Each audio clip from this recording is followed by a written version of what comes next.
Čaute lidi, vítejte u mého prvního vlogu. Víte s kým? No asi víte, protože jste to už viděli v názvu.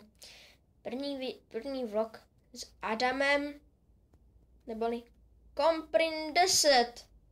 A tady je.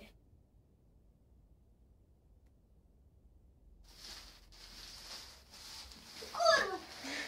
Pardon. Už zase začíná. Já mám ještě někoho představit. Ano, mistr Jodu. Tak jo, no, jako vždy, mu není asi do... Jau, nebyl... Nechtějte vidět, co on tam dělá, fakt ne.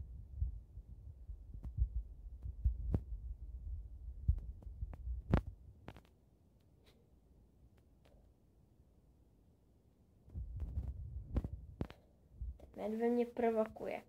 Ten medvěd mě normálně provokuje.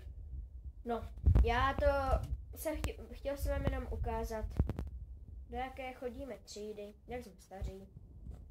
Oba dvou je nám 10. Ale chtěl jsem vám ukázat fakt jenom, jak čistě vypadáme, protože za Adamem, když došel tak a má čas, tak proč to neudělat, že jo?